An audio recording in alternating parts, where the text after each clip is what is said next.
you blame the movies? Movies don't create psychos. Movies make psychos more creative.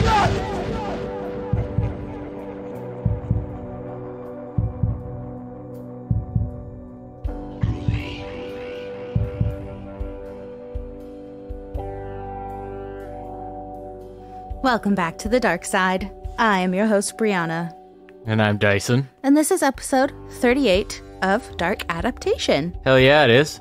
Where we are continuing spooky season. Yeah. And guess what I have for you today, Dyson? Episode 38. Oh, well, very true. I wonder what where you knew that from. Nailed it. What do you think I have for you today? Do you have a spooky story for us? It's spooky, and it is about a haunted house. I'm not a house guy. Oh. You know? I'm psyched, bitches. That's my favorite kind of story. Haunted house stories. I was like, okay, then. Thank you for tuning in. We'll catch you on the dark side. You know, I was really just locked out of the market, you know? Oh, you know what? You and a million other people. Yeah, I'll never get to experience Poltergeist for myself. Or Poltergeist 2. But possibly Poltergeist 3 because that takes place in an apartment building. Condo building, excuse me. You know what? I'm so proud of you and your growing horror movie knowledge. Yeah.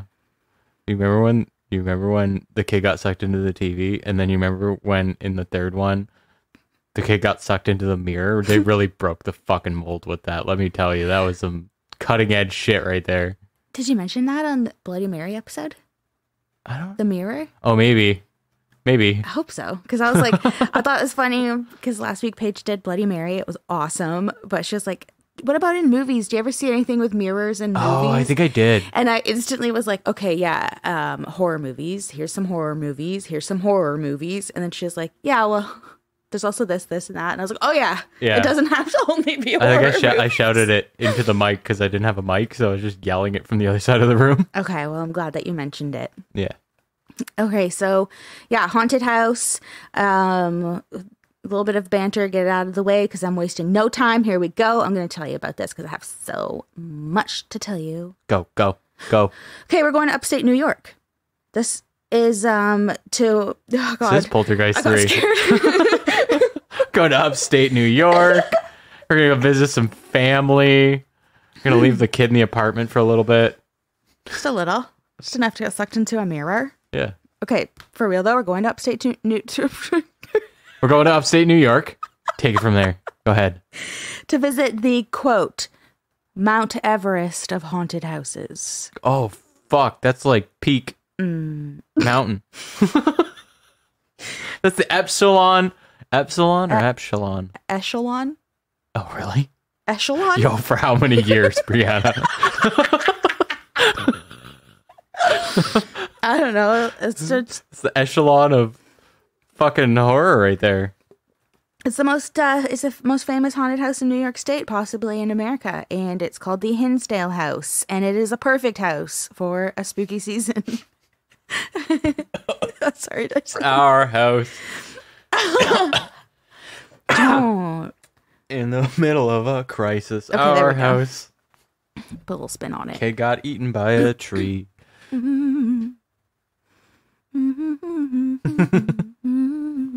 Okay, here we go with anything haunted.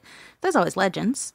Sure is. The first legend is that a Native American massacre took place on present-day Main Street in Hinsdale, which contributes to why the area is so haunted. Oh, I called it from the get-go, guys. Yeah, and I mean burial ground, always, if you're talking about Native Americans, because literally it was their land first. So, of course, there's going to be grave sites and all kinds of stuff. Yeah, in horror movies, the people who get it the worst are always the ones that, like, low-key kind of deserve it nowadays. So, like, you know, can't get worse than what we did to Native Americans, I think. So, here we go. Yeah, it's like the least they can do. Vengeance from the grave. Yeah. But you know what? This family probably didn't deserve what happened to them. Okay, so the land where Hinsdale House sits has a documented history dating back to 1701. Naturally, there's been a heavy Native American presence on this land. And as the property was excavated during modern construction, tons of Native American artifacts have been found, and likely burial grounds were disturbed. Mm-hmm. The second legend is about Hinsdale House itself. which was built in 1853. And in its early years, it was owned by two brothers who used it as an inn located on a stagecoach trail. And they sort of guised this inn as an oasis for travelers to stop into. But little did they know they were really in for it. They were in for it. Because when people stopped in, the brothers robbed and murdered them by hanging them in the trees. Oh, shit. And then if it was winter when this happened, they'd store the bodies in the cellar until spring when the ground thawed, and then they could bury them in the hills nearby. Well, that took a fucking immediate turn, Brianna. There's the turn. There. Oh, I was doing... God, no. Nope. Don't start quoting Nirvana the band, the show. Okay. Yeah, that's a good call. Okay, so what we're talking about today is the story of the Dandy family and their experience living in the Hinsdale House. So the Dandy family is a family of 6. There's the mother, Clara, the father, Phil, and their 4 children. The oldest and only son, Mike, and then 3 sisters, Beth, Laura, and Mary, and they lived in Buffalo, New York. So Clara and Phil were having some marital troubles. There was pressures of work and normal family life and stuff like that. And they were often clashing on views, mainly religion. Clara was a devout Catholic. Mm-hmm. And Phil, he converted when they got married, but she always felt like he didn't take it seriously enough. And, you know, when you're raising kids together, obviously it's hard if you don't have similar views on how to raise them. So they were kind of growing apart. But in 1967, they took the family on a trip to Allegheny Park, which is like this beautiful state park in New York, and getting out of the city and being together in nature with the family. It all felt great. They loved it. No one wanted to leave, especially the kids. And since everyone loved and missed the outdoors and the fresh air, Phil and Clara bought a cabin in Cuba, New York, which is about an hour, 20 minutes away from Buffalo. Mm-hmm. But Phil stopped joining the family, so Clara thought that they needed something more permanent that would keep them out in nature together with the fresh air and everything, but not just a cabin, to actually live there. So they bought this quaint house out in the country. It's about 15 minutes away from Cuba and outside the small town of Hinsdale. Now, this house was surrounded by heavily wooded hills. It's on 8 acres of property. There's this newly dug pond behind the house, which the kids loved. They'd go swimming in it all the time. And then the house itself was like nothing special, but they loved it.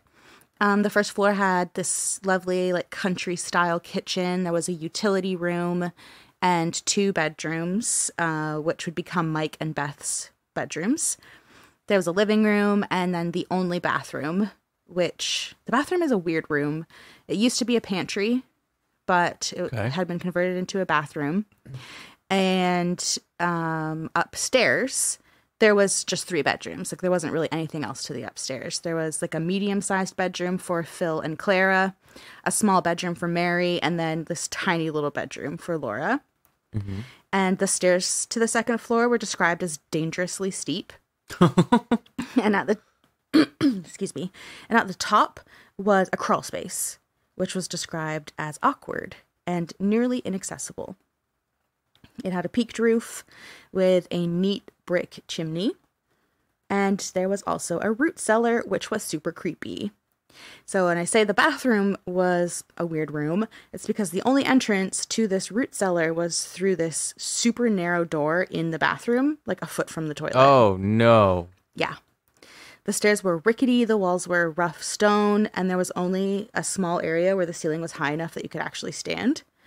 And needless to say, they did not venture into the cellar unless they absolutely had to, and the door would always open on its own, so they closed it and latched it and were like, fuck that room, we're not going down there.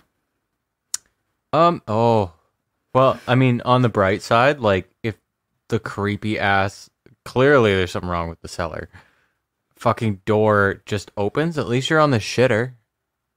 You can just drop a deuce. Drop a deuce and scare it away? No, just be out of panic. A panic poo. Yeah. Like, oh my god, that was scary. Could you just imagine hearing that walking past the washroom and all you hear is... That checks out. Yep. So yeah, they might have this creepy cellar, but the family was excited. They loved their house. They loved the scenery and being out in nature. Mm-hmm. So in the spring of 1970, Claire and the kids made several trips from Buffalo to Hinsdale to bring small stuff, just to begin moving the family into the new home. Yeah, like shoes, clothing, effigies, rocks, and Yes, rocks. toys. Their rock collection. Yeah. God, I have no what to say to you. So at this time, Clara was 34, Phil was 36, Mike was 14, Beth was 13, Mary was 9, and Laura was 8. During these trips is when the car troubles started for the first time. We're going to talk about car troubles a lot. It's very common for the family and for those who visited the house to have car troubles. So they had this brand new station wagon, and as soon as they started driving regularly from Hinsdale, the car would overheat. It had issues with the radiator. So they got rid of the station wagon, thinking that it was the car. Not initially realizing the troubles were always happening near their new home. It wasn't the car. Oh, no. So on July 18th, 1970, the family drove from Buffalo for the last time, and they brought their pets. This family had a lot of pets. When they moved, the pets they had were 2 dogs, Bunky and Tigger. Oh my God. They Bunky. had a raccoon named Princess, Oh, of course. 4 guinea pigs, 2 parakeets, 2 finches, a woodchuck named Nipper, and a kitten named Fluff. Oh my God. And over time, they'd get more pets. Holy crap. Oh my crap. Oh my crap. Clara's mother and Clara's brother, Gordon, helped them move. So they were ahead of the Dandy family, and they were going to meet them at the Hinsdale house. So when Clara and the kids arrived, the house was filled with bees. Oh, good. The windows were covered, like to the point that you could not see out of them. There was so many bees. And Gordon, because he and his mother arrived first, they had to push through a wall of bees in order to get inside the house. Oh, fuck no. And immediately he calls an exterminator because he's like, what the actual fuck is happening here? That's such a red flag right out the gate. Yeah. And in the past trips, because they've been making small trips with small stuff to come and start moving in, they've never seen bees. They're like, what the fuck? We're finally going to move in here and now it's full of bees. Oh my God. So the brother called the exterminator, but Claire called a bee expert just because she's like, I have so many questions about this. And the expert's like, okay, it's really weird. No, they should not be filling your house like that. Also, they don't usually swarm together like that during this time of year, which is July. And then the exterminator showed up. He was also like, what the fuck? I've never seen anything like this. And so he sprays the house and left, saying like, you shouldn't have a problem anymore because I just sprayed a fuck ton of stuff. But like, good luck. I smoked them out. I smudge sticked. I hope you don't mind. Probably a first thing they should have done. So the exterminator killed all of these bees, and they were like sweeping up piles God. piles of them and filling garbage bags. And over the next few months, there was still bees that were in the house. There's so many that they were like building hives in there. So there's honey that would just like drip from the ceiling and stuff. That's so ominous because it's just so unique. Yes, I know. Like, sure, like ectoplasm, rudimentary stuff, but fucking honey just seems like it wants you like to come closer. Like it's just luring you in. It does, doesn't it? Yeah. It's creepy, and I just think of Candyman. Yeah. Yeah, my mind went there too. Speaking of mirrors. Candyman. Stop it. So, yeah, they are infested. They're just like, they've taken over the house. There's honey everywhere. And then the swarm just left. The swarm left. Okay. And to this day, people will be like, there's still a lot of bees there. And it's like, okay. I don't think that was anything like it was. People also say that there's like swarms of flies. Like if you pull up to the house, you'll just be like attacked. Oh. Gross. So Clara, she ended up being a stay-at-home mom. She was working in Buffalo, and she would make the commute, but she would have to leave at 5 a.m., and she wouldn't get home until 6 p.m., and it was just exhausting. Plus, there was a little bit of an incident that helped make up her mind about staying at home with the kids. So Clara had come home from work, and the kids were really upset, claiming that someone had broken into the house. And remember, the family had dogs, and these were big dogs. So Clara was like, how? Like, no one's breaking into the house with these dogs. Mm-hmm. But she began looking around, and she saw that someone had definitely been inside the house. Clothes were pulled out of the closet and the dresser drawers, and it was only the girls. Mike, the son, and Phil, the husband's stuff was not touched. Mary's record player was thrown across her room, and Bunky, who was the most protective of the dogs, he was outside, either because something had put him out there or because he had ran out there because he was so afraid of whatever was in the house. Oh. Ugh. So the legends continued. The local kids and the Dandy children's new friends told the Dandies about a local legend, that there was the ghost of a man that could be seen walking down McMahon Road. And that's the road that the family lived on. Mm-hmm. At first, the family laughed it off, thought it was kind of like this fun folklore, like cool, whatever. But a few days later, Mike told Clara that he was walking down the road with his friends, Bob and Matt, when a man appeared out of nowhere. And Mike was like, who's that? And his friends are like, oh, well, that's the ghost. And oh, pardon me. Yeah, Mike didn't believe it. So he ran after the man, who was dressed like a farmer. And when he was just a few feet behind him, the man stepped behind a tree and vanished. Oh, smooth as shit, though. Yeah, but Mike was just, he's like 14. He was like, fuck, that was weird as shit. Mm-hmm. Vanished into thin air. Yep. And so, like, Clara hears this story, and she just kind of smiles and just thinks, like, oh, your imagination. It got into your head, so you thought you saw the ghost. And then this girl named Pat, who is another local kid and a new friend of the kids, she didn't think it was funny, and she did not think it was something that should be laughed off. Mm-hmm. She told the family that she had seen the ghost too, but it was a black man. And Clara asked Pat, like, oh, like skin color? Is that what you mean? And Pat was like, no, like a black man, like a shadow figure. Oh, no. And Clara didn't believe Pat at first, and she was more just concerned instead. Like, okay, these kids and their weird legends. Fuck is going on around here, yeah. But the shadow figure, like, continued to come up. So one day, Pat and Beth, Pat's the friend, Beth's one of the daughters, they ran into the house. And they were hysterically screaming that the ghost was watching them from the hills. And Beth described the ghost as being dressed up as a farmer, just like her brother had seen. But Pat insisted that it was a black man, a creepy shadow figure, just watching them from the hills. I love that Pat is, like, insistent. There is a distinction here, and you need to respect that. Yep. She's like, I know, okay? I know a shadow person when I see one. Yep.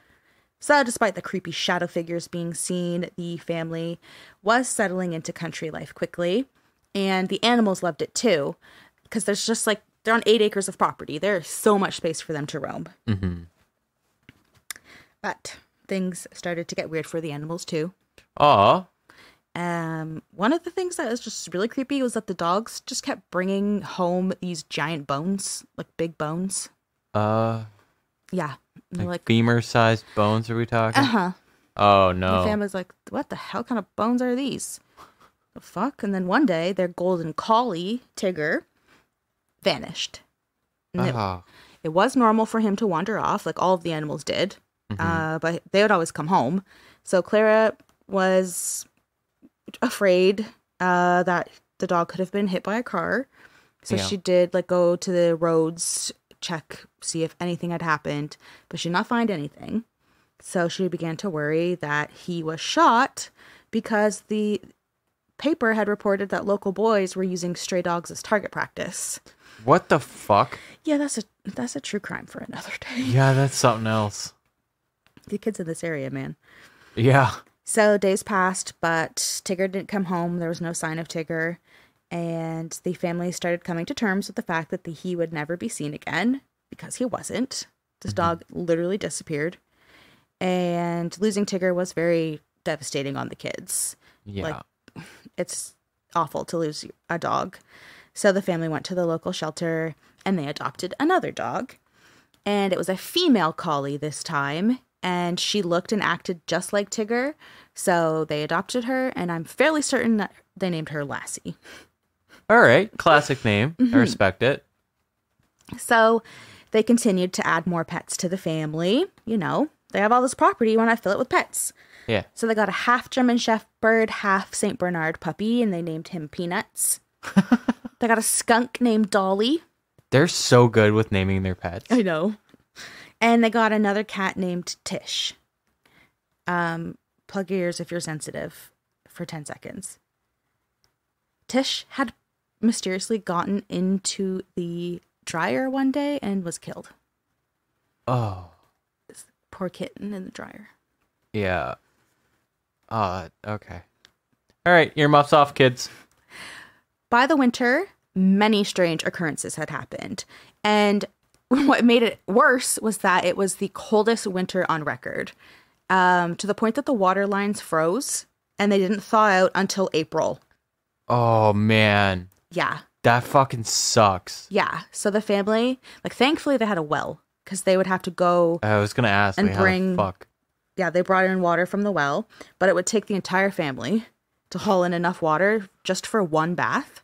I'm so tired already just hearing that. Yeah. Ugh. And in the coldest winter on record, and the wind was crazy, like blow you over, windy. Yep.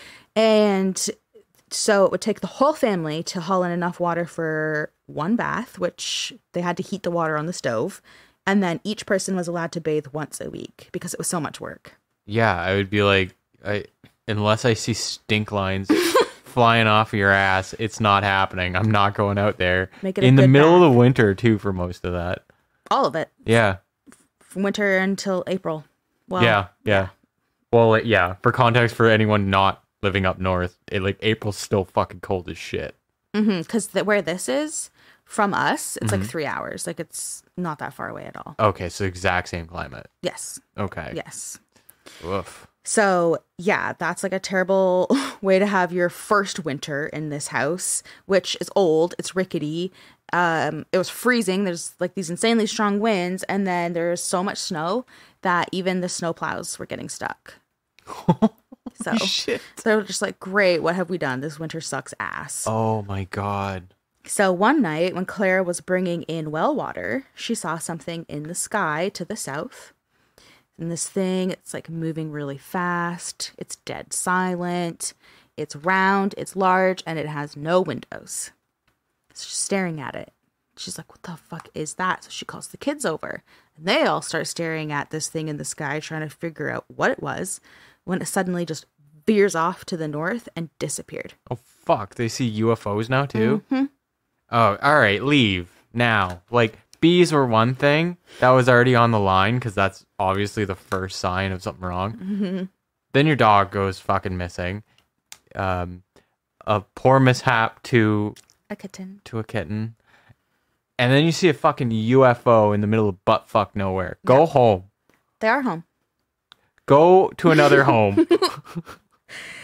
So yes, yep, the kids start seeing similar objects in the sky at night many times over the winter and into the spring. And sometimes they're just executing very intricate maneuvers in the sky, being little show-offs. So the family made it through the winter. I mean, just barely, because it was a really hard time for everyone. Yeah. And so the spring comes and they were like, we will not go through that again. So they got new heating and water systems installed. Contractors came to put in new insulation, and the old windows were replaced with new ones. So they were like, okay, this is winterproof now. It'll be at least a little better. Spick and span. We're good to go. Of course, though, this cost a ton of money. Yeah. Which was a strain on the family because Clara wasn't working. It was just Phil, who was the sole financial supporter. So when money was disappearing from the house, it was a big deal.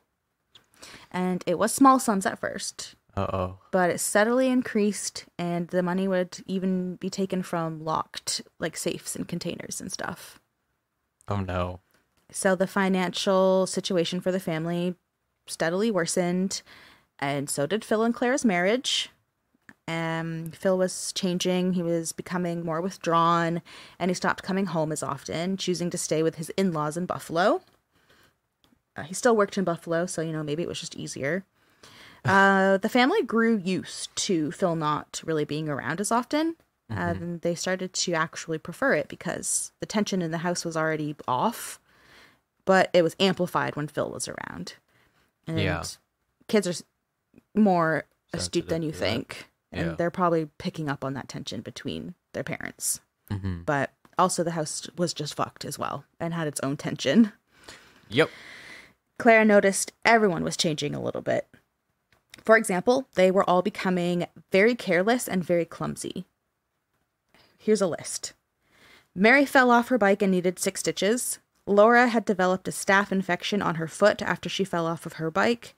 Mike spilled boiling water on himself and scalded his stomach. Clara broke her finger trying to repair a window. Mike cut a tendon in his hand while making a vase out of a glass bottle. Phil cut his thumb to the bone trying to push their car out of the snow. Beth had fallen during gym class and broke her arm. Laura broke her foot. Claire's mother fell down the stairs and broke her leg.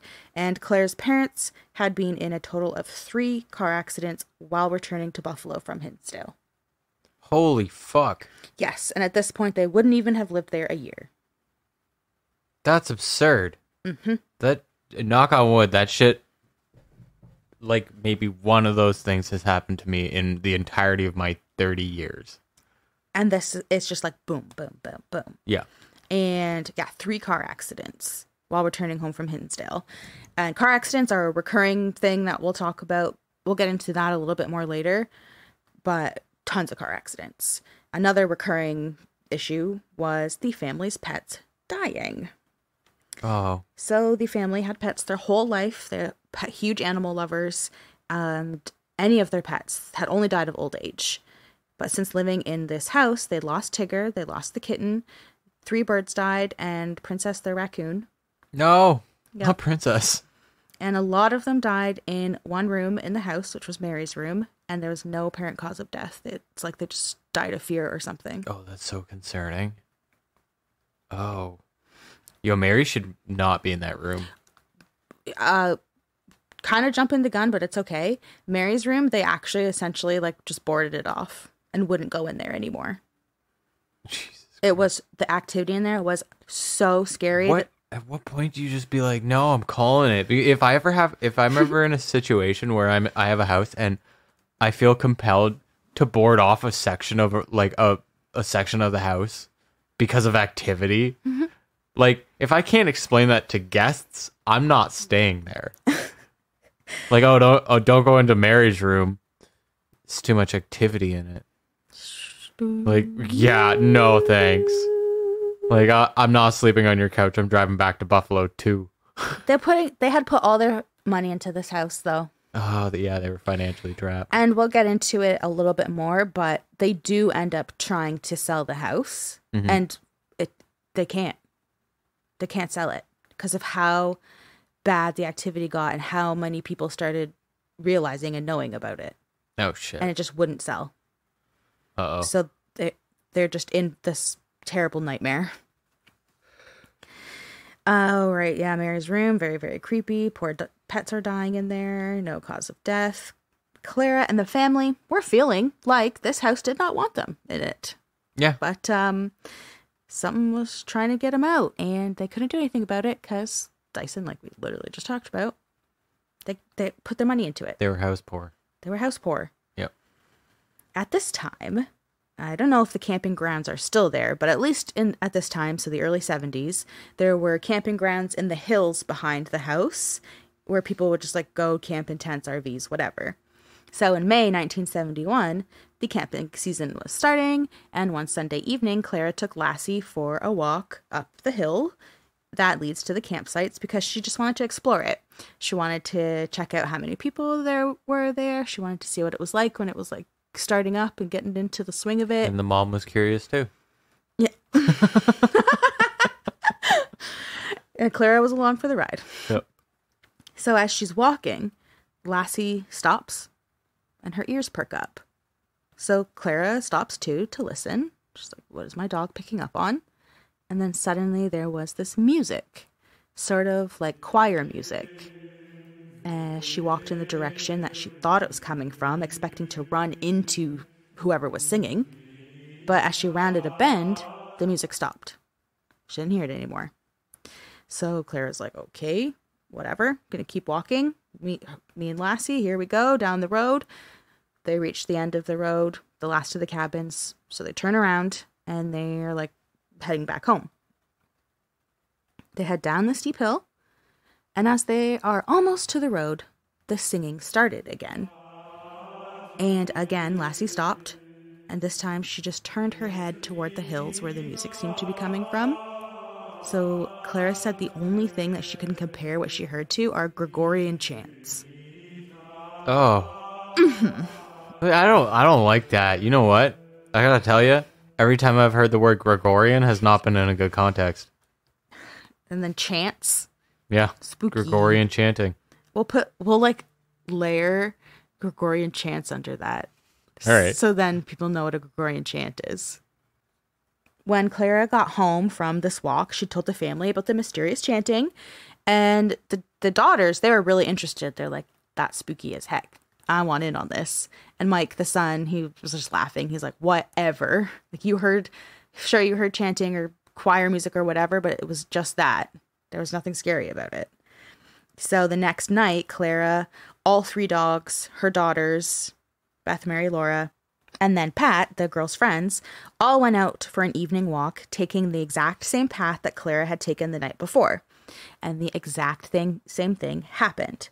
So the chanting was heard in the same spot. They all heard it. And they kept walking and talking about what it could be when they round the bend and it stops. So they head back once they reach the end of the road. And they descend the hill. And before they get to the road that leads home, the chanting starts again. But this time it was a little bit different. At first, it was that creepy Gregorian chant style, but it abruptly stopped. And after about 30 seconds, a single male voice began a monotone prayer. Oh, no. I hate all of that. The singing is creepy enough, but then a mysterious prayer? It just, worst of all, is like they were like, we're going to find out what it is. And you can't. So you just have to sit with it. Oh. They all just booked it home. They ran home. They're like, fuck that. So they get home and they tell Mike, and his sisters are like, it was real, and it was really creepy because now there was praying. And now Mike is like, well, shit, I want to know. So he asked his friends, Bob and Matt, to join him. And Matt was a skeptic about the paranormal and said that he would go. But Bob was like, nope, those hills are haunted. I'm not going with you. Yep. And it was dark by this point. I knew it. I knew they were going to go in the night. I don't know why. I was just like, they're dumb enough to go in the middle of the night, aren't they? It was dark by this point, yes. So Matt and Mike are walking up to the hills, and Matt doesn't want to go anymore. He's scared, but Mike convinces him to keep going. And suddenly they hear a woman scream. A single high-pitch piercing scream that just scared the shit out of them. Yeah. And they immediately ran home and told the rest of the family. And that it was at that moment that everyone agreed they will never go into the hills anymore. Oh, again, if you have to say shit like that out loud. Like, oh, we don't go in those hills anymore. It's super creepy because as the years went on and the people used the campgrounds, tons of people would talk about this mysterious singing and chanting that was coming from the hills and around the campgrounds, and no one ever could figure out what it was because they would be like, well, it must be from a church or something. And like, nope, there's no church there. Absolutely hate that. And also no church there that we know of. That we know of. That's right. Yeah, which makes it way worse. So creepy. A couple months later in the summer, it's a reminder, it's 1971, just in case, because it's like... We're going to just be like banging out a timeline here. Yeah. So it's the summer of 71. And Clara was sleeping with the windows open. And suddenly the entire room was flooded with a bright light. As she was waking up, trying to figure out what was going on, she heard Mike yelling from downstairs, screaming that the entire house was lit up, and he thought the source was coming from outside his window. And remember, his room is downstairs on the main level, and Claire's room is upstairs. So Claire's like, well, that's not possible because it's shining in my room. And that's when they realized that it was coming from above the house. Everyone was scared. The entire family huddled in Claire's room for 10 minutes, staying away from the windows when the light started to fade away. So Clara ran to the window and she saw the same object she had seen in the winter headed away from the house quickly and in that same silent manner. Yeah, no, thank you very much. And even creepier, a few days later in the newspaper, there were reports of UFOs being seen in the area by many people. Many people in this, like, not exactly dense area. Right, but still. It's terrifying. That makes it so much worse. Yeah. I'd be like,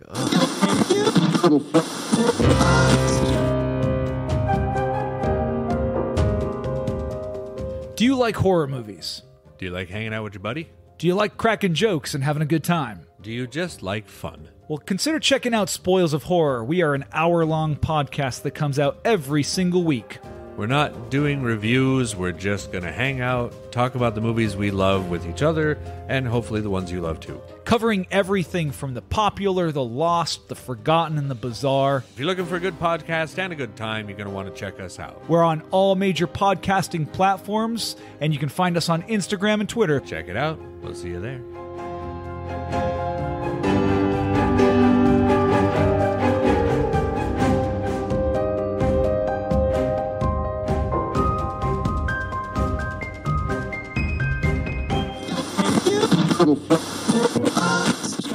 Clara described the house as sometimes feeling like it was sitting in a vacuum. Sometimes Clara felt safe and comfortable. She could go for walks at nighttime, in the dark, whatever, alone, and feel fine. But other times there was a dark, oppressive feeling, and the family began to call them umbrella nights. ew. Oh, I don't like that. On umbrella nights, everyone was affected, even the animals, who became very restless. So the dogs would growl, the cats hissed, the birds flew around in their cages. And then the kids were really sensitive, like prone to crying. Petty arguments happened, and no one could sleep. So it was just miserable. Yes, turmoil, for sure. So on one umbrella night, Clara was doing her usual head count of all of the pets, because remember, they would just kind of roam around. Mm-hmm. But their cat, Jinx, was missing. Clara went outside with a flashlight, calling for Jinx, and as she walked, she felt this invisible force that just stopped her in her tracks, and she couldn't move forward at all, no matter how hard she tried, and she was terrified, and she turned and ran back inside the house, stood in there for a minute, and then kind of laughed to herself, like she's letting things scare her and like get into her head. So she's like, I gotta go find my cat, damn it. So she goes back outside. She's determined to find Jinx. Yep. And she's moving the flashlight across the yard, and she sees these two glowing eyes looking at her from the crabapple tree. Oh, no. So Clara's walking over to these eyes, calling for Jinx. Oh, no. And it wasn't the cat. Yeah. Clara felt the fear creeping in that she had felt the first time she went outside. So she kept her eyes on the spot where the eyes had been and slowly backed away. Once she was about 8 feet away, the eyes reappeared. But she was like, fuck this, and walked inside. Uh-huh. Smart. So it was about 30 minutes that had gone by, and Jinx still hadn't shown up. So Clara asked Beth to go out with her and find the cat. Clara did not mention this invisible force, the glowing eyes, or the creepy feeling. She didn't want to scare her daughter. So Beth took the flashlight and went out ahead of Clara to find the cat. And then Beth was nearing the crabapple tree where Clara had seen the eyes, when Beth stopped dead in her tracks and told Clara that they had to go back inside because something was not right. As they ran back to the house, Jinx ran towards them from the other side of the house, opposite the crabapple tree, and the cat seemed just as terrified. Oh, And Beth never told Clara what she had seen. I got goosebumps. Sorry. Because it's That terrifying. freaked me. That gave me shivers. I have goosebumps too. Beth never told Clara what made her so scared that night. And Clara probably assumed it was something that made her scared too. Like that, it's just like this bone-chilling fear that they had, and the eyes. So Sometimes there's just moments where you're like, no, this is a bad idea, and I'm out. And the most upsetting part is that you don't know what those eyes were. You have no idea. They never realized it. They just knew it made them terrified, and the cat was even scared.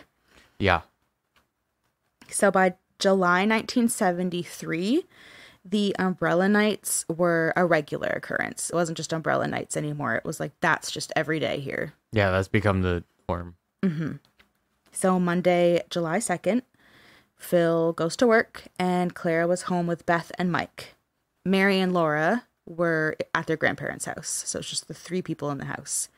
Clara, Beth, and Mike go to bed around 11 p.m., but Clara woke up at 3:30 a.m. to a scream downstairs. And remember that Beth and Mike's bedrooms are on the ground floor. So when Clara hears the scream, she runs down there to check on them. And Beth is laying in her bed with her hands covering her eyes, and she's terrified. And she tells Clara that she had gotten up to get some water. She got back into her bed, and then something jumped on her stomach. She said it was small and furry and assumed it was one of the cats. And when she pushed it away, she expected to hear it land on the ground, but she didn't hear anything. It just disappeared midair. And Clara confirmed that both of the cats were sleeping in her room, so it wasn't a cat.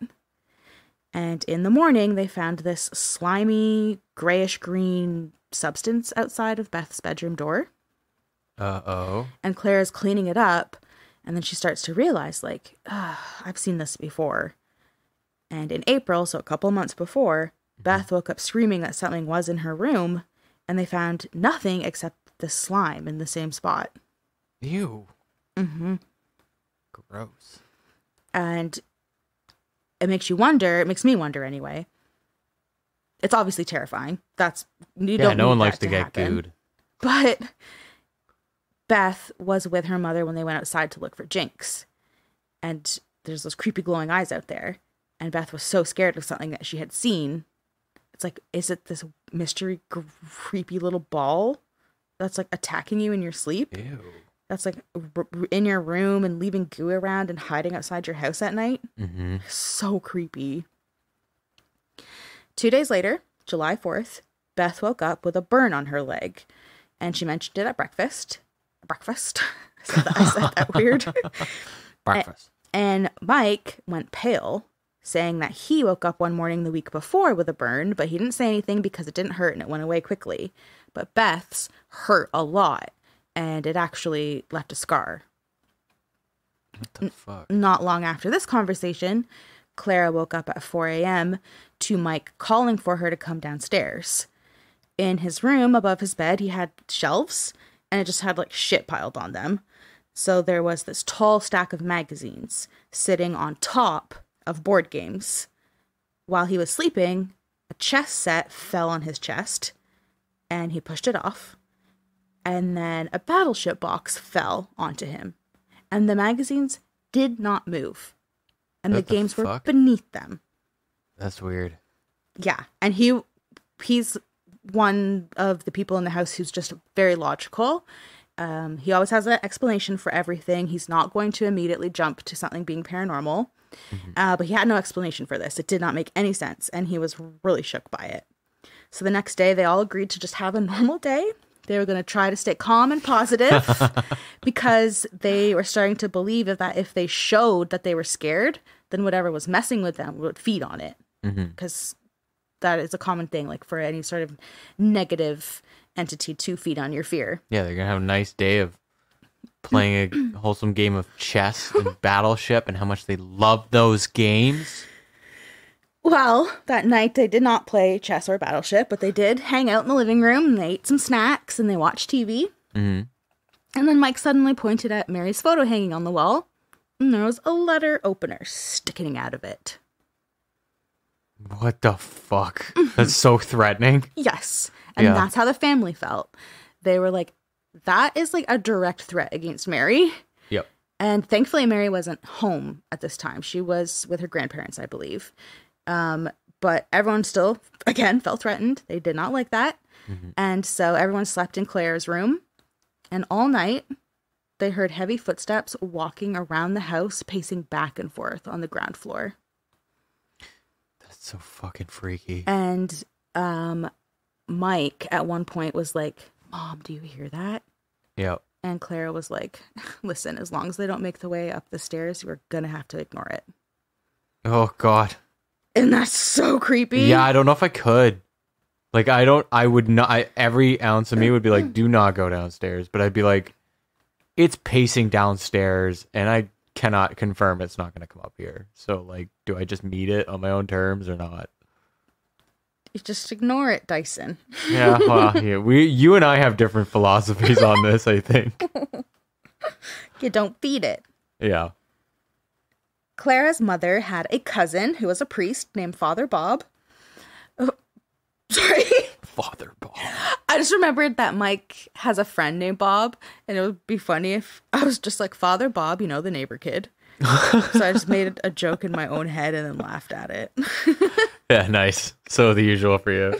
Yeah, okay. Clara's mother had a cousin who was a priest. His name's Father Bob, and he came to the house on July 10th to bless it. And everything was fine. Dear Lord. And the family lived happily ever after. Bless this mess.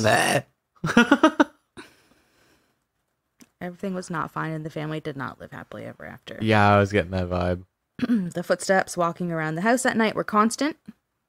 Mary would hear knocking in her room while she was trying to sleep. The house was freezing cold, and it was the summer. It's July. The screen door was randomly shredded apart, like something was trying to get in or out. Oh. And all night, they'd hear things being dragged around the house. If you keep fucking freaking me out like this, I'm gonna start pearl clutching so fucking hard. I am equally like terrified, but at the same time like, oh hell no, the gumption on that. Fucking shredding your screen door is so fucked. I know. And you're like, it's just shredded to pieces. Like, you're like, I don't know if it was from inside or outside. I'm what scared. What the flying fuck are you dealing with? Because this is like, whatever it is, it's like you've got a clusterfuck gumbo soup thing of fucking aliens meets Bigfoot meets fucking poltergeist all meshed up into one fucking creepy ass bowl of fucking now it's chilly. It's chilly now. It's chilly and I don't want it. I don't know what's in a gumbo, so I bailed on that real fast. In a gumbo is rice?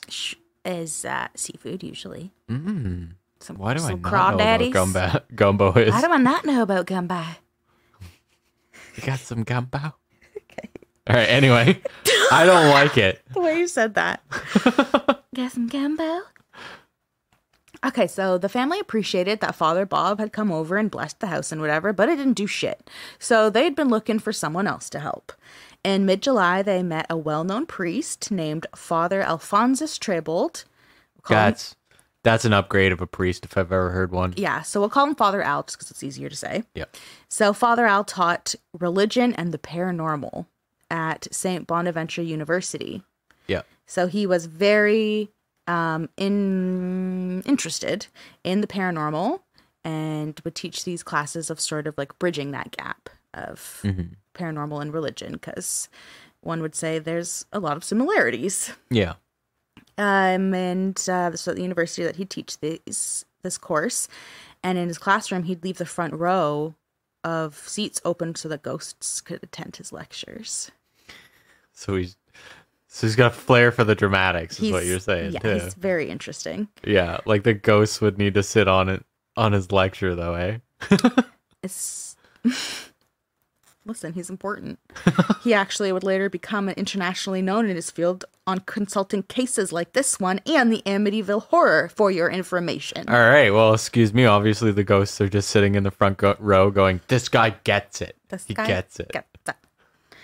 Father Al came over to Hinsdale House and he listened to everything that the family had to say about the house and the things that were happening to them. And he asked if he could come back at night to see some of the activity for himself. Nothing happened that night, but he did believe them, and he said that they could call him anytime. Mm-hmm. So a few days later, Mary and her friend were swimming in the pond when they saw a woman dancing on the shore. Again, they described her differently, but both girls agreed that she was dancing and spinning before just vanishing into thin air. Oh. Another creepy incident happened at the pond shortly after this. A family friend had told Clara that she was swimming in the pond with Laura and told her not to swim out too far. And Laura responded, "It's okay. I know I'm going to die young, and it doesn't matter because I've seen everything anyway." Yeah, no, that's a no for me.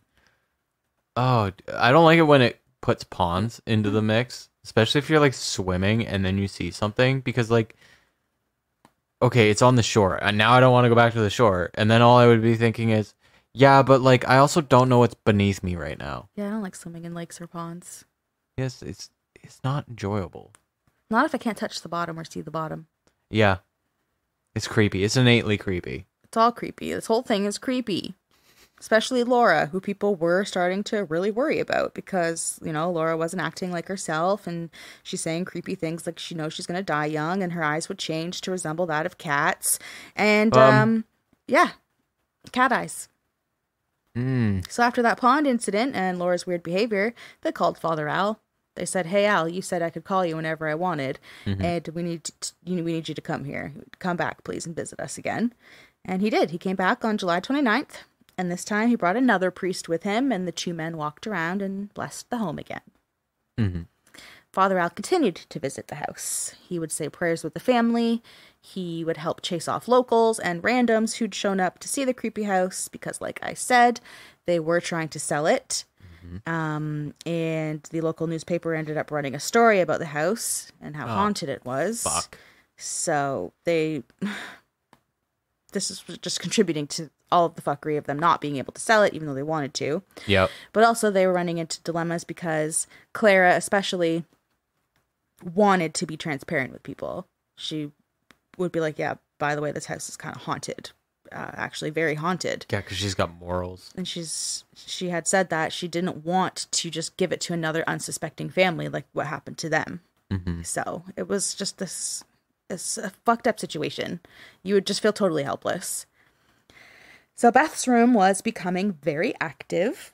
One night, she saw a woman with long dark hair staring at her through her window. Cute. She would become very disoriented. She complained of a constant presence in her room. She said someone was always sitting on her bed while she was trying to sleep. And she would hear voices outside of her window, but she couldn't make out what they were saying. She just knew that it was two people having a conversation. Oh, God.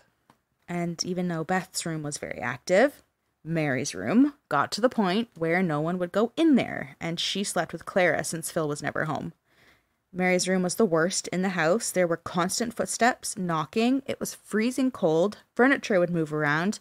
The bed would creak, and there was a weird atmosphere that caused this horrible pressure in your head, and your ears would pop, and it was hard to hear what was happening outside of the room if you were in it. Dude, that's so fucked up. Mm-hmm. So, like, obviously, like, poltergeist level, like that's the room. Mm-hmm. That is, like, the source. Yeah. And, like, it's like a wall. Even to this day, people who go and visit the house. So you step inside that room and you've literally, like, passed through into something. Ew. The temperature instantly drops and, like, you just feel just weird. It's weird. Like, it's just an oppressive feeling constantly. Mm-hmm. I don't like the part where you just can't hear outside the room. Yeah, so, like, you literally will be in the room. The door can be wide open. It's not a big room. It's a tiny room. It's a small upstairs, really. Mm-hmm. It's like you get to the top of the stairs, there's barely a landing, and then it's like bedroom, bedroom, bedroom. Like, but you can't hear anything when you're in it. So fucked up. So, fuck drop room aside, we got Laura. You know, she's not really doing well. She's telling people she's not going to live. Yeah, she's going through it. She says she's going to die at a young age. She's got these cat eyes going on. And then come the first week of August, she started accusing every man around her of abusing her. Uh-oh. Clara wondered if she was acting out due to frustration with the house and the family and just everything that was going on. But also was concerned that maybe somebody was assaulting her daughter. Good. At least she was like, yeah, but I'm also gonna look into this because, like, fuck. So Clara tells Phil, Laura is saying these things. We need to talk to her. So Phil and Clara sit down with Laura and talk to her about the accusations she's making, see where it's coming from, what happened exactly. But they left the conversation a lot more concerned because in their eyes, they wholeheartedly believed that Laura was not the one answering their questions. Oh, fuck no. So at this time, Laura is 11, and she was acting very, like, formal and old-fashioned. And she had this weird look in her eyes, like she was just amused by the whole thing. Oh, and she had that person sitting on her bed the whole time? Like, staring at the window? Was that her, too? That was Beth. That was Beth, sorry. But that thing's in the fucking house. Yeah, Beth is the oldest of the daughters, and Laura's the youngest of the daughters. Yeah. And, yeah, like, it's, you know your kid. And this kid is sitting in front of you, but you're like, I don't know who this person is. And is just like, just behaving weird and just thinks the whole thing is a joke, but is answering in ways that's like, the fuck kind of 11-year-old talks like this? Starts using old-timey words. Oh, God. Ew, that's so creepy. Super creepy. Yeah. So the family appreciated the help of Father Al, who was... Oh, sorry. I thought you were going to say, well, the family appreciated the formality of everything. No. It was ultimately not their kid. They did appreciate that Father Al was helping, and he was coming over all of the time and blessing the home and praying with them and listening to their concerns. They were just desperate for anything that could help and for anything that could bring them answers as to what the fuck is going on with their family and with the house. So a psychic named Wally came to check out the house, and classic, he experienced car troubles on the drive there, and his exhaust system fell out of the car as he turned onto the road leading to Hinsdale House. Oh, shit. That's the worst. Like, not on his way, like, turning in, like, not getting out now. Yeah, like he's at the house, his car falls apart, he gets out of it, and he looks at the house, and he knows that the house is like, I don't want you here. Yeah. So he picked up on the following.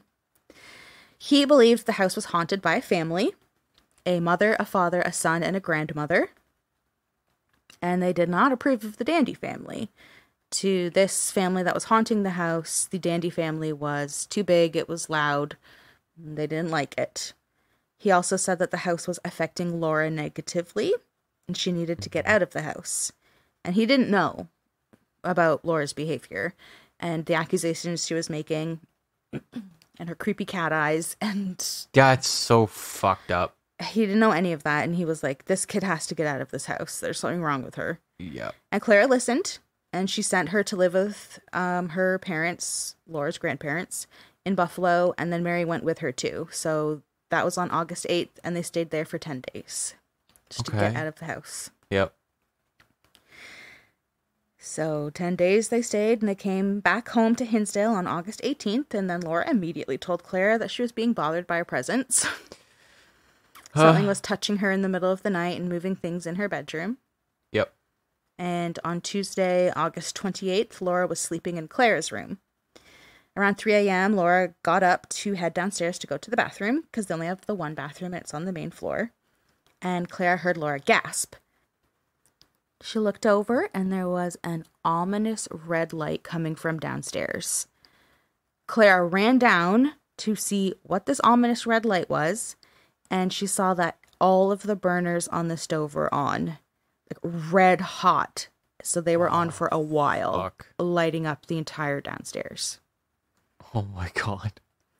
The next day, Wednesday, August 29th, Father Al told the family that he believed he had taken the spirits with him. I don't know why. I don't know why it was that day that he finally took the spirits with him. And he was like, things should calm down for you now. Okay. They didn't. No. Tons of shit still happened. I saw him front row in my seminar.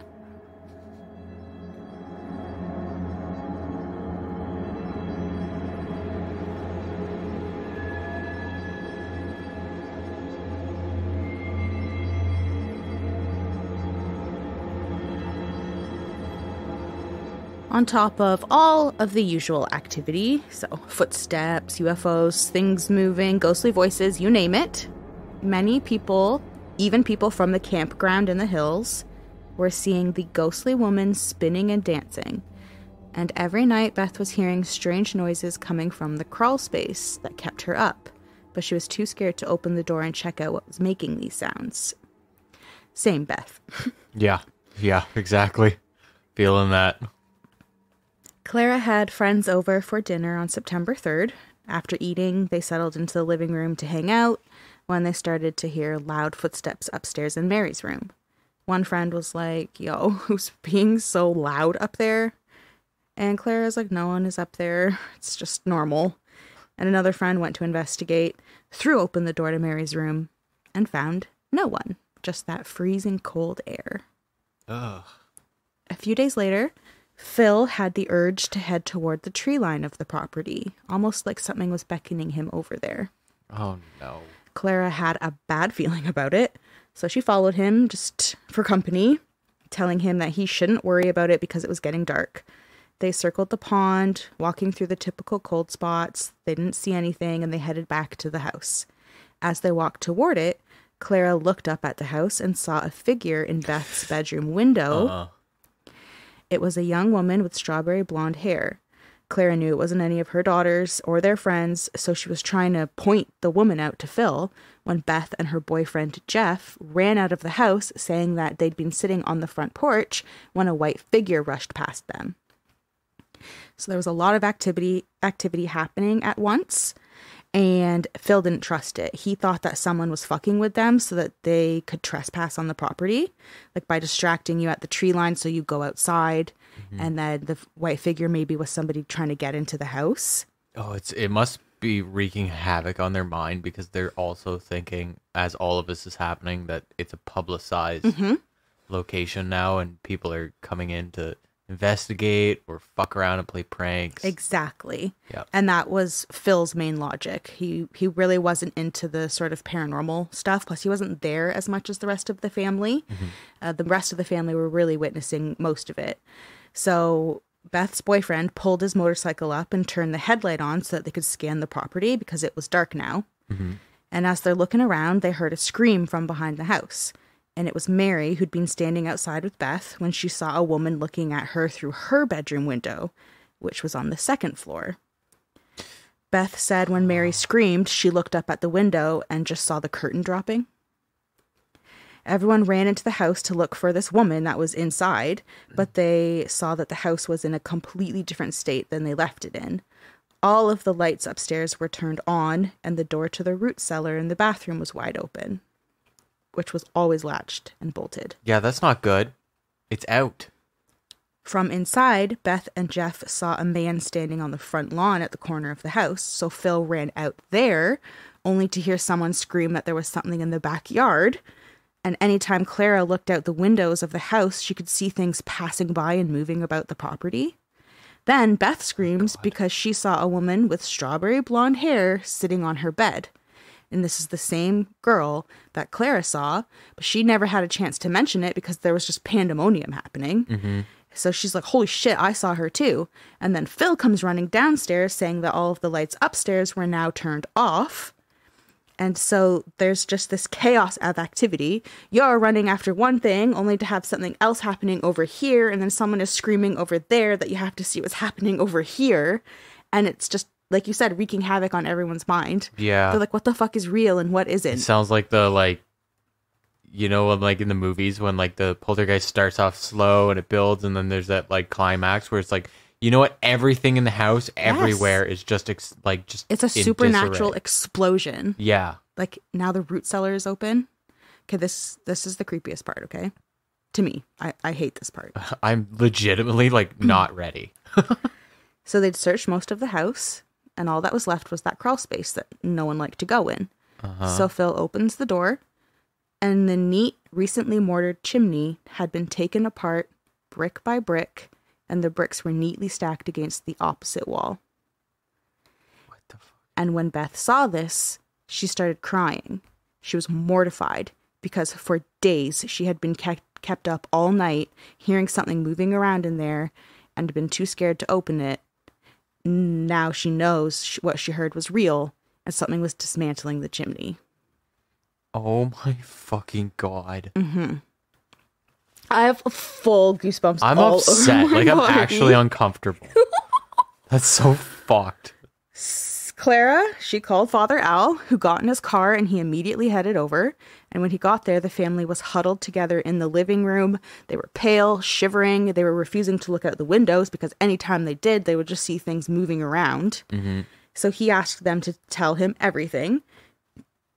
And as he was talking to Clara in the living room, Phil went out into the yard to scan the property again, still thinking it's someone fucking with us. Yeah. Phil called Father Al and Clara outside, and when they got there, Phil was using the flashlight to point out a young girl walking near the pond in a sheer nightgown that was swaying and changing from white to purple.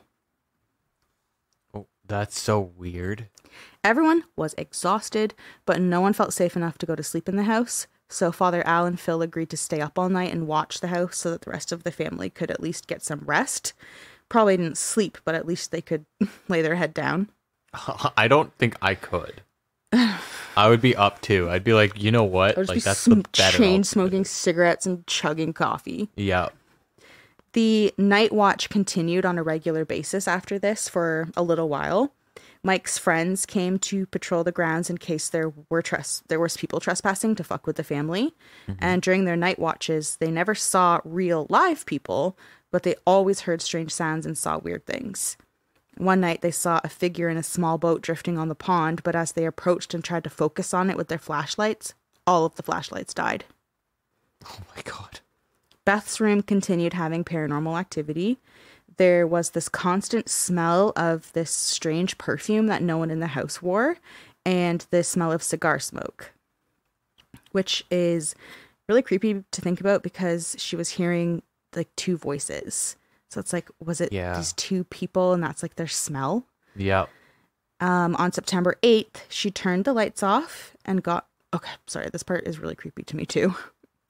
On September 8th, she turned the lights off and got into bed, and then she heard the drawer of her dresser open. She looked over and she saw her mother standing with her back to her, looking in the drawer at her diary. Beth asked her mom, like, what are you doing? Mm-hmm. And Clara said, are you sure it was June 29th? And Beth assumed she was talking about a fire that had taken place nearby, and she remembered it was when the fire happened because it was also the day that the activity in the house had, like, fucking leveled up. Mm-hmm. Beth answered, that's what my diary says. And silently, Clara put down the diary and left the room without a word. The next morning, Beth thought about this and was like, wait a minute. That was really weird. First, my mom doesn't have a long nightgown like that. She's never worn anything like that in her life. And how could she read my diary in the dark? And remember, she never actually saw her mom's face. Her back was to her. Oh my god. And then that's when she realized that it wasn't her mother at all. Yeah, of course not. Oh my god. On September 13th, Beth and Clara were headed into town to do some shopping when the car filled with that strange perfume smell. And it was so strong that they had to open the windows to try and air the car out because they're just like suffocating from this smell. And it was like a light and floral smell, but it was just so much of it that it was overpowering. And when Clara smelt it, the word verbena, I don't know if it's verbena or verbena, but it kept popping into her head. So she looked it up and learned that it was popularly used in perfumes in the 1850s to 70s.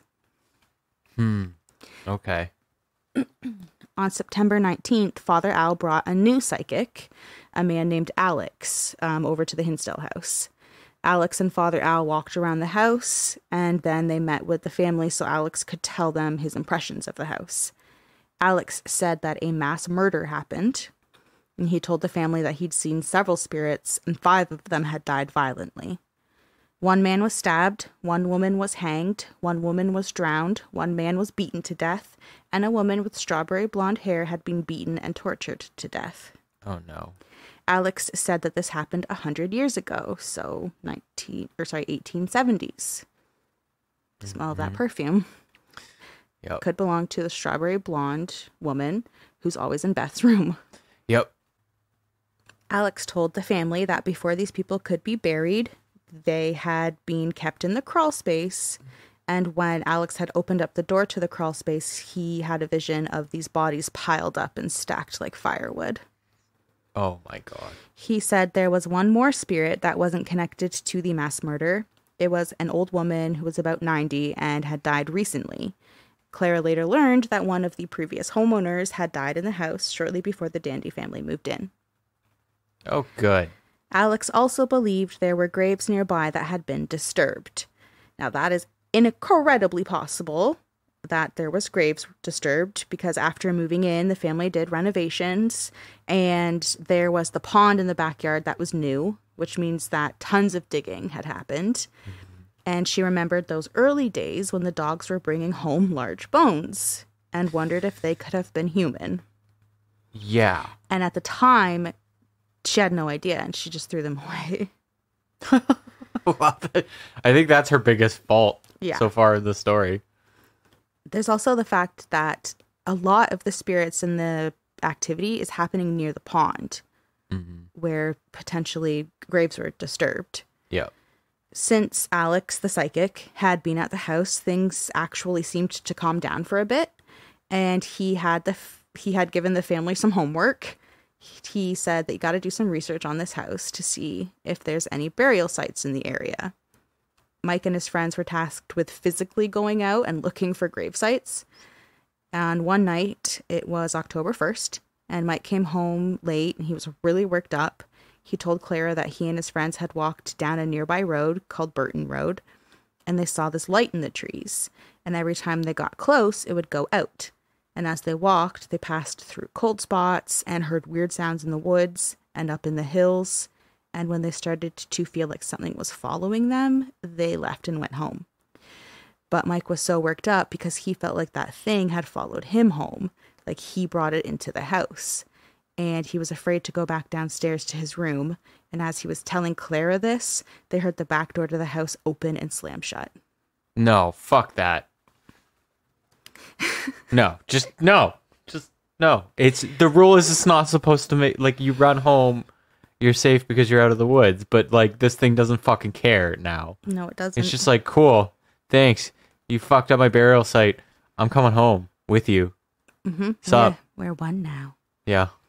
So even though Mike was creeped out by his experience, he and his friends wanted to know where Burton Road led, and they wanted to know if there was grave sites there.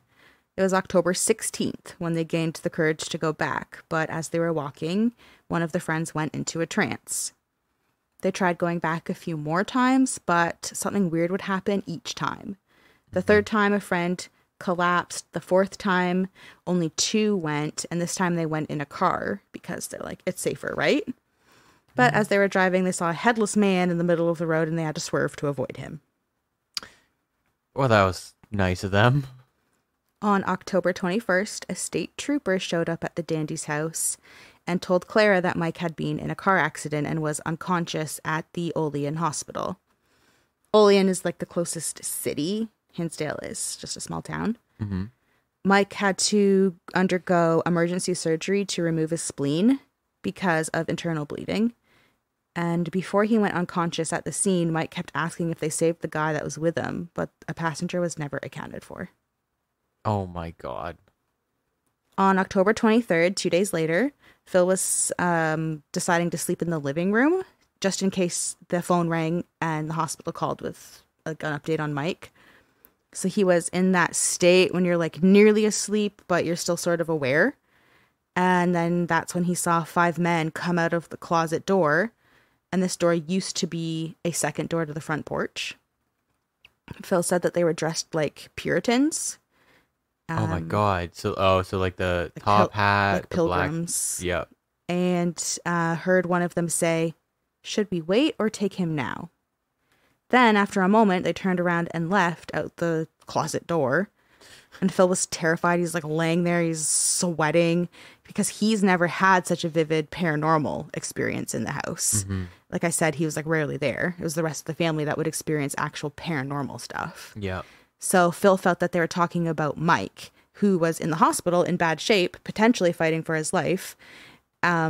So the next morning, Phil and Clara went to see Mike, and thankfully he was okay. Mm-hmm. But his roommate in the hospital, who had also been in a bad car accident, died. Oh, weird. Yeah. And Mike had to stay in the hospital for a few weeks to recuperate. Now, Beth had recently broken up with Jeff, but he was still really close to the family. So on November 24th, he came to show the family his new car.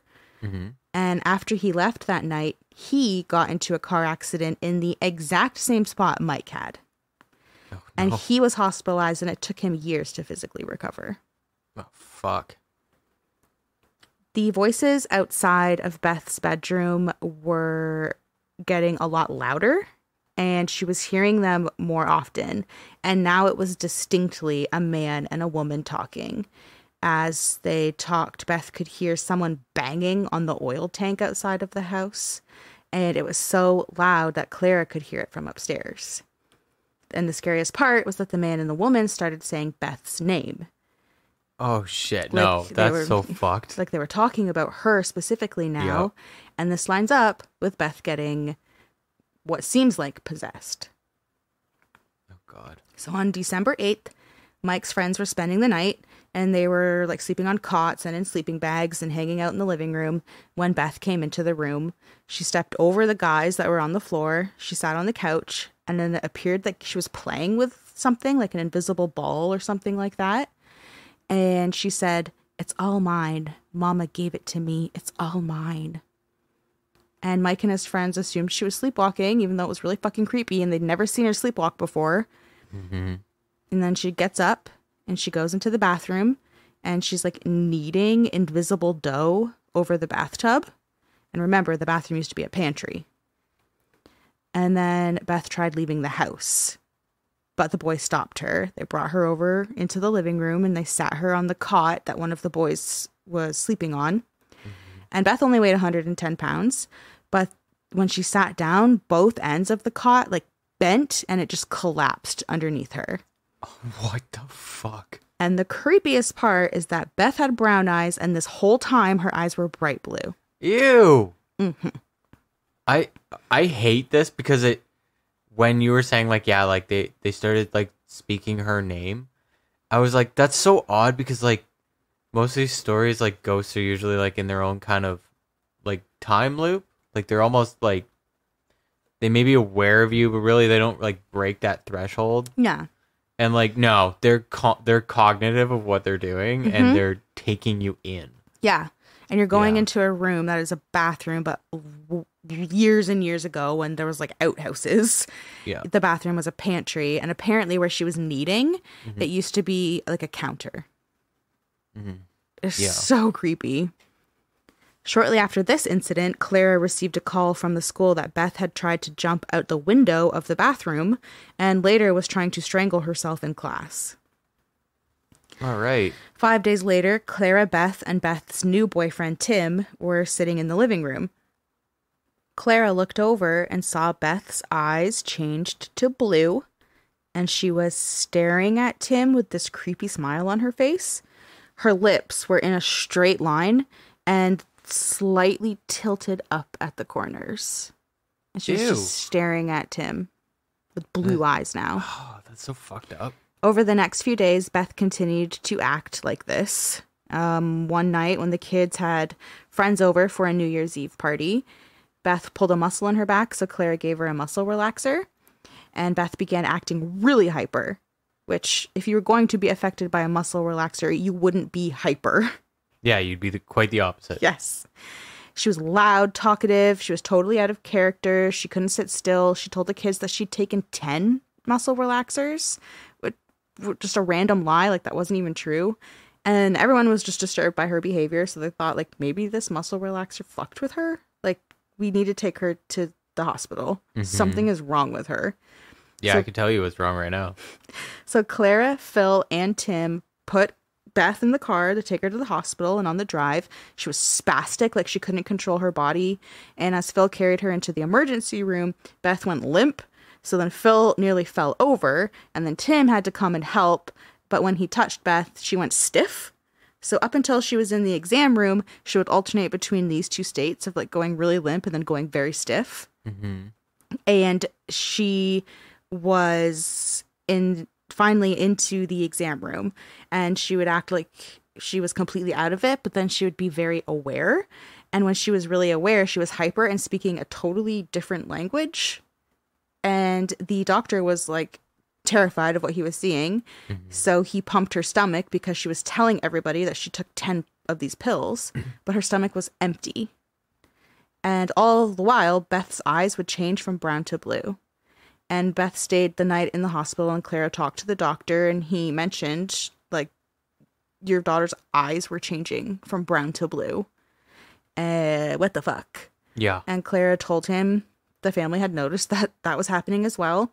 And she kind of elaborated a bit more on what was happening with Beth and the house. And the doctor was like, yo, get her out of that house. Yeah. It's like, thank you. That's easy enough to say. Yeah.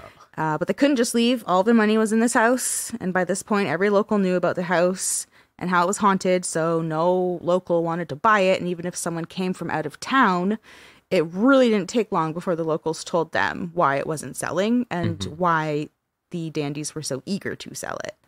So they couldn't just leave. So back to Beth. One night, another night, she's in her room. Poor Beth. She's listening to music, and those voices outside of her window started up, and she went into the trance, like that she had been going into, and her eyes turned blue and stuff. And Claire came in to check on her, which, good for Clara. She's like, obviously Beth's been really weird lately, so she was like regularly checking on her. And then Clara heard the man and the woman talking, and the man said, "What do we do now? She's taking her to the doctor." And the woman was like, "I don't know, but it's better when she's sick." Ew. And on top of everything Beth was experiencing, she had been having these terrible stomach pains for a month now, and Beth and Clara had been taking her to the doctor. So it's just, at this point, so targeted Yeah. from at least those spirits. Yeah. Those two in particular just being assholes. So there was more car accidents.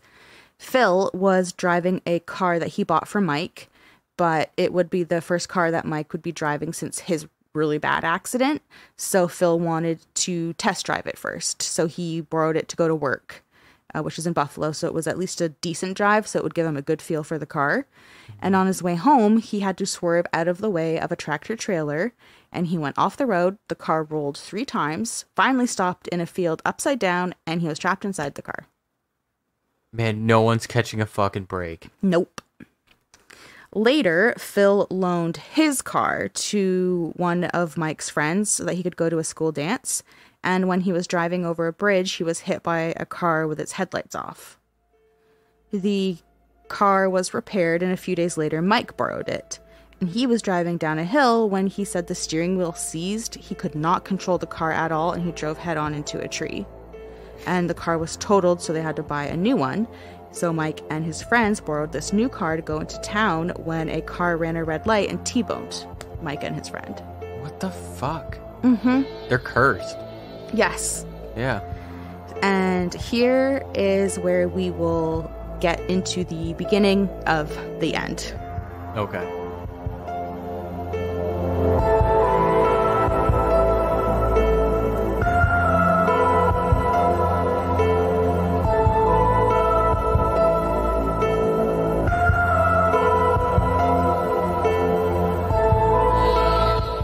On April 14th, 1974, Father Al, the psychic Alex, and students from the St. Bonaventure University showed up to the Hinsdale House. They were making a film about the haunting and wanted to do an exorcism on the house. In the evening, the family, Father Al and Alex, kneeled in the living room and held hands. Alex drew all of the negative energy into him and dispelled it, and Father Al read the church's exorcism rite. I'm sorry, did fucking Alex was the one that sucked all that energy? Did you fucking rupture? Because everything is fucking not good right now. It's terrifying. Yeah, you got a nuclear bomb equivalent of just paranormal activity going on. He's like, just suck that in like a sponge. Hold on. He's using his gift for good. He's like, I have a duty as a psychic. Yeah. Father Al read the church's exorcism rite. When the rite was done, everyone felt physically stuck in place. They were shaky and wobbly, but they couldn't get up. And while they were stuck, they could hear moans and cries that sounded at first like they were coming from outside. But the more it continued, the more everyone realized it was the house that was crying and screaming. Oh, fuck that. After the exorcism, the house was quiet and things finally seemed hopeful for the family. Mike left to join the Navy. Laura moved into his room because it was bigger than her room upstairs, and Beth got engaged to Tim, and they were going to get married in that summer, which is the summer of 74. On Sunday, July 7th, the entire family was at Beth's wedding shower, and Phil left the shower early to go home and change for his second job. And he ran upstairs to the bedroom to get his clothes, and he stopped dead in his tracks because there was a book floating in midair. That would stop me pretty fucking quick. And after it's been quiet since April. Oh, God damn. So much of them must have just been like, fuck off. God damn it. No. Yeah. We thought it was done. And then a few days later, Laura was harassed by a black ball of fur with pointed teeth and was forced to move back upstairs to her old bedroom. Oh, my God. These poor fuckers. I know. It's horrible. I just want to hug all of them. Yeah. Beth got married and moved out in August. So the wedding was over now. And Phil and Clara had to snap back to reality and assess their finances because they had spent a lot of money on the wedding. Mm-hmm. And no one was buying their house. It was infamous now as a haunted house, plus the Dandies were all very honest about what was happening, like I said. Mm-hmm. They didn't want to sell it to another poor family that had no idea what they were in for. And by September 29th, they were bankrupt. Their house was unbearable. They were sick of the torture. And Clara and Phil sent Mary, Laura, and the rest of the pets, all of the pets, to go with Clara's parents in Buffalo. Mm-hmm. So it was just Clara and Phil in the house. On Sunday, October 13th, they were alone, and Clara wrote this in her journal. Quote, "Today we went to bed early. We had just settled down when a car drove into the yard. Phil jumped up and ran to the back door. There was no car, yet we had seen the lights and heard the motor. There had even been the sound of a door slamming. He no sooner got into bed when it happened again. This happened 6 more times before I could get him to ignore the lights and sounds. Then, just as we started to relax, a gong started in the cellar. A real Chinese gong, and it was loud. Again, Phil raced downstairs. Again, there was nothing. In rapid succession, we were subjected to the sounds of a baby crying, sirens, a whistle, bells, and a repeat of the gong. Each time, Phil insisted on investigating. Finally, whether because of my persuasive powers, or more likely out of sheer exhaustion, he ignored the noises. Thereafter, all we heard were the familiar footsteps." That's so fucking not okay. And it's all of the most jarring sounds. Yeah. A baby crying, sirens, a whistle. That's all stuff that would jolt you and Yep. you would react to. Mm-hmm. And then you're like, oh, thank God it's over. And you find comfort in the fact that it's just the normal footsteps. Yeah. No, it shouldn't be anything. Oh, good. They're just walking around again. Mm-hmm. Jesus Christ. By Thursday, October 17th, 1974, Phil and Clara left the house for the last time. Phil, Clara, Laura, and Mary moved to San Jose, California, where Phil got a new job. And finally free of Hinsdale, Clara thoroughly researched the home. She learned that a family lived in the house 23 years before her family had, and they had also had a priest come to the house to help them. Obviously, it didn't work. Yeah, no kidding. After the Dandys moved out, several other families tried living there, and they couldn't do it. Throughout the rest of the 70s and the 80s, no one lasted more than a few months in that house. And in total, the Dandys were there for more than 4 years. Man, just demolish that home. Still standing today. We could go to it. It's only like 3 hours away. Yeah, we could go there briefly. I would go there briefly, but if someone was like, you want to stay the night? I'd be like, in what room? Like, I'm sorry, is there one where, like, no one felt, like, threatened for their lives? No. Yeah, no, everyone did. Every inch of that house was scary. Yeah. So I think maybe there wasn't as much going on in the kitchen. But... Yeah, but that wasn't even, like, originally the kitchen. That's true. So the pantry was the kitchen, and a lot of shit was going down there. So within 5 years of leaving Hinsdale, Clara and Phil divorced, and it's really not surprising. Their relationship had been strained for years. And if you think about it, it was even before they moved into the Hinsdale house, because moving out there was sort of a way to try and get the family back together. Yeah. So in 1990, Clara moved to Eugene, Oregon, and I believe she's still alive and living there today. Oh, good for her. Beth and Tim, they got married, like I had mentioned, and they had a good life together. They had 2 kids. Mary got married in 1989. Sadly, Mike died. I believe it was 4 years ago, and he died in a car accident, and they believe that it was a blood clot from one of his previous accidents that killed him while he was driving. Oh, okay. Yeah. Laura struggled with her mental and physical health her whole life after leaving Hinsdale. She frequently told people that she wanted to return to Hinsdale, that it was calling to her. Oh, no. At the age of 31, in 1991, she overdosed on prescription medicine, and she died. And she's the one that was swimming in the pond and said, "It's okay. I know I'm going to die young." That's so fucked up.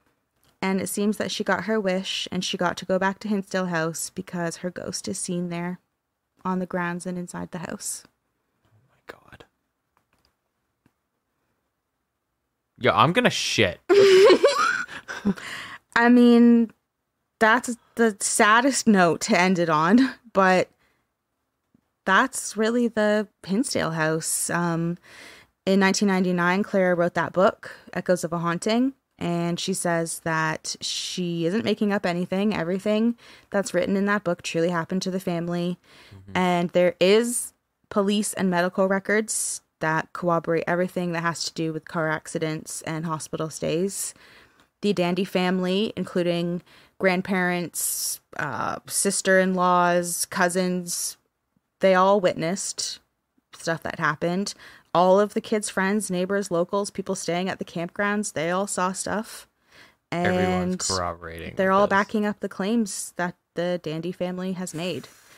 And Father Al extensively talked about the hauntings in his lectures and his teachings. And I mean, ultimately, it's up to everyone listening what they think, but that's the story of Hinsdale House.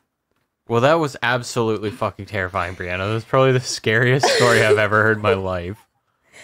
Thanks to Hinsdale House, I just recounted what I researched. Yeah, thank you, Hinsdale House.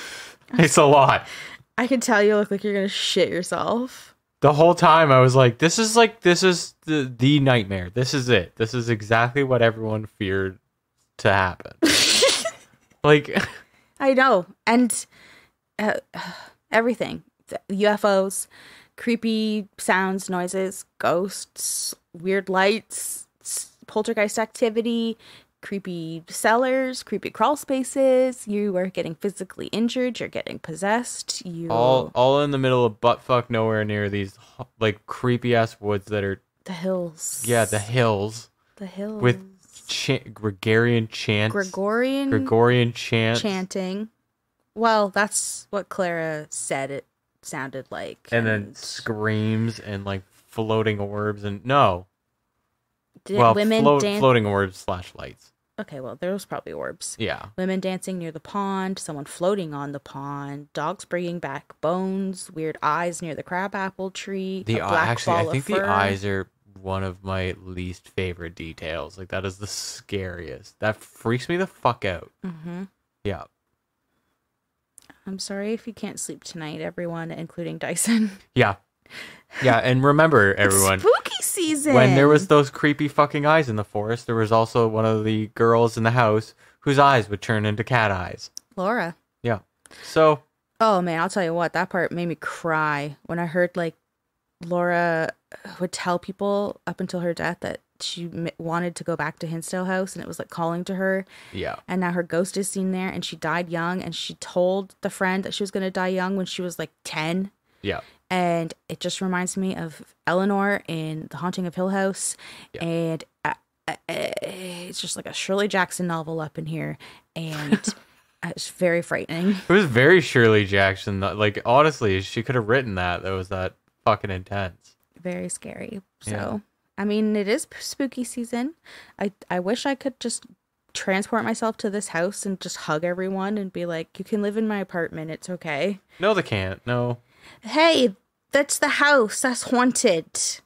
Okay. It's not the family. Well, whoever's in the house right now, you know, I hope you find a better place. But the house you're right also now, a ghoul, and the house right now is like, it's sort of a museum type of thing. Mm-hmm. It is like someone does own it, and they upkeep it, and they let people come in and visit to check it out, like paranormal investigators or just curious Zach people. Baggins? I don't know. Has the Z-Bag been in there? Probably. That's a good question. I'll have to talk to the Z-Bag.